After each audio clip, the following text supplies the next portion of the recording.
Assalamualaikum warahmatullahi wabarakatuh. Perkenalkan, nama saya Yusril. Nomor induk mahasiswa 02010011. Yang saya hormati, Ibu dosen, Insinyur Siti Nurul Hijah STMT. Terima kasih sudah memberikan waktu untuk pengumpulan tugas video pada hari ini. Di sini saya akan mempresentasikan hasil kerja saya, yaitu mengenai tentang pelabuhan yang ada di Lembar. Kriteria utama pembangunan pelabuhan seperti kasus pelabuhan Lembar. Presentasi ini menguraikan kriteria esensial yang mendasari perencanaan dan pembangunan pelabuhan modern dengan menyoroti bagaimana pelabuhan Lembar di Lombok memenuhi standar-standar tersebut untuk menjadi hub maritim yang strategis. 4 pilar penentuan lokasi pelabuhan yang ideal. Penentuan lokasi desain pelabuhan didasarkan pada 4 kriteria fundamental yang memastikan fungsionalitas, keselamatan, dan dampak ekonomi maksimal. 1. Keselamatan navigasi. Memastikan kondisi perairan yang aman dari gelombang, arus, dan bahaya fisik. 3. Aksesibilitas multimoda, kemudahan konektivitas antara transportasi darat dan laut menuju area pelabuhan. Untuk fasilitas komprehensif, ketersediaan infrastruktur dan layanan pendukung yang memadai untuk kapal dan penumpang. 4. Kontribusi ekonomi. Peran vital pelabuhan sebagai pendorong perdagangan dan pariwisata regional. Untuk kriteria 1, kemudahan pelayaran dan keselamatan penumpang. Pelabuhan harus dibangun di lokasi yang mempertimbangkan kondisi fisik lingkungan seperti gelombang laut, arus, dan kedalaman perairan yang stabil dan aman bagi kapal-kapal besar. Analisis kondisi perairan secara mendalam, hidrografi dan oceanografi, alur pelayaran dirancang dan direvisi secara berkala untuk menghindari banyak kecelakaan laut. Penggunaan teknologi navigasi modern untuk memandu kapal masuk dan keluar. Contoh, di Pelabuhan Lembar, Kementerian Perhubungan merevisi alur pelayaran untuk menjamin keselamatan navigasi kapal, khususnya dalam mendukung lonjakan pariwisata di Lombok. Untuk kriteria yang kedua, fasilitas pelabuhan yang memadai. Fasilitas yang lengkap dan modern adalah kunci efisiensi operasional dan kenyamanan pengguna pelabuhan. Infrastruktur fisik, dermaga yang panjang dan kuat serta lapangan penumpukan yang luas untuk bongkar muat kargo. Untuk layanan penumpang, ruang tunggu nyaman, loket tingkat tiket 24 jam, musola dan area komersial untuk UMKM. Untuk terminal Gilimas di Pelabuhan Lembar, SPKSI menyediakan fasilitas wisatawan dan penumpang dan penyeberangan. Untuk yang ketiga, aksesibilitas transportasi darat dan laut. Konektivitas yang mulus sangat penting. Pelabuhan Lembar menunjukkan contoh terbaik dalam integrasi transportasi. Untuk yang pertama itu koneksi jalan raya utama, terhubungan langsung dengan Mataram dan kawasan vital Mandalika, memudahkan arus kendaraan darat. Untuk yang kedua, waktu tempuh efisien, perjalanan darat dari Mataram ke pelabuhan hanya sekitar 1-2 jam. Didukung layanan antar jemput yang nyaman. Rute pelayaran strategis. Untuk yang ketiga, rute penyeberangan Ketapang sampai Lembar, menjadikan pelabuhan ini mudah diakses. Untuk kriteria 4, yaitu dukungan terhadap pertumbuhan ekonomi dan pariwisata. Pelabuhan berfungsi sebagai katalisator membangun regional, terutama di wilayah kepulauan seperti NTB. Pintu masuk utama, berperan sebagai hub utama untuk kegiatan ekonomi, perdagangan, dan distribusi logistik di Lombok. Berhubungan wisata, menjadi hubungan vital yang membawa wisata dan barang antar Lombok, Bali, dan Jawa. Dukungan event internasional sangat strategis. Mandalika event besar seperti di Mandalika. Untuk perencanaan kolam pelabuhan tenang di perairan terbuka, bagaimana sebuah pelabuhan yang terbuka terhadap laut dapat memastikan kondisi kolam yang tenang dan aman untuk sandar dan manuver kapal. Di sini ada pemecah gelombang, orientasi masuk, dari mendirikan breakwater primer sebagai penghalang, optimalkan arah pintu masuk pelabuhan, groin, desain groin untuk kontrol arus pesisir, untuk ruang manuver, rencanakan kedalaman dan area manuver. Untuk langkah kunci pembangunan pemecah gelombang breakwater. Pemecah gelombang adalah struktur pertahanan pertama melawan gelombang laut besar. Struktur utama, fungsi utamanya adalah menghalangi masuknya energi gelombang tinggi ke dalam kolam pelabuhan.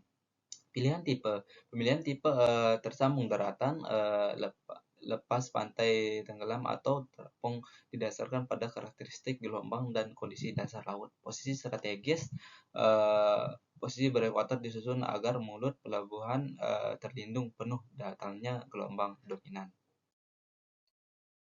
Untuk pengelola dampak angin dominan dan arus sejajar pantai, ketenangan kolam pelabuhan sangat dipengaruhi oleh dua faktor dinamis ini yang harus diatasi melalui perencanaan yang cerdas. Analisis angin dominan pelabuhan harus dirancang dengan perlindungan maksimal di sisi yang menghadap arah angin dominan. Hal ini mencegah gelombang yang dihasilkan oleh angin tersebut masuk ke kolam. Untuk penghambatan arus longsor, menggunakan groin atau pemecah gelombang yang diposisikan tegak lurus terhadap arus sejajar pantai ini, bertujuan mengurangi energi arus mencegah penumpukan sedimen atau dalam kurung penangkalan. Pengaturan pintu masuk pelabuhan diatur pada posisi yang meminimalkan dampak langsung dari gelombang dan arus, seringkali dengan pintu masuk yang miring. Pertimbangan musim, struktur perlindungan harus berubah arah dan kecepatan angin serta bervariasi sepanjang tahun. Untuk rangkuman mengoptimalkan desain dan tata letak pelabuhan. Kombinasi adalah perlindungan struktural dan tata letak yang strategis menjamin keamanan operasional pelabuhan. Kedalaman dan luas kolam harus mencukupi untuk menampung draft kapal tersebut dan menyediakan ruang manuver yang aman dan leluasa. Layout optimal, area tambat dan manuver kapal harus terlindungi sepenuhnya oleh struktur pelindung menjauhi jalur gelombang dominan. Untuk bangunan penunjang, tambahkan struktur sekunder seperti revetment atau tetrapod untuk memperkuat tepi dermaga dan memantulkan sisa energi gelombang. Untuk nomor 3, perhitungan kapal dan ukuran kolam lambung. Struktur menjadi lebar dan ukuran kolam P sama dengan akan dikecil lebih besar dan 2,27 akar 4 D kurung 1 ditambah akar D lebih besar. Temukan hasilnya jadi 1,1. Data dasar nambah PWD sama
displacement load, displacement link dikurangi, yaitu hasilnya 17.775. Itu mencari gerak maksimum, sama dengan 8 per 1000 ditambah 5, hasilnya 9,2. Mencari ukuran kolam labo dari besar sudut dan dapat dilakukan dia sama dengan 2,4 hingga NPV 42 FR per FR akar 2 per akar 1 minus PR per 2. Keterangan volume air yang dipindahkan di jadinya panjang garis air meter, R-nya akan berubah, V-nya berapa meter per detik, gravitasinya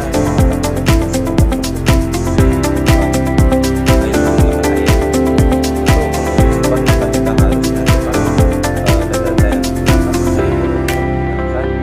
rumus UMT sama dengan yaitu air laut dikali sebelumnya 12.000 sama dengan 2,4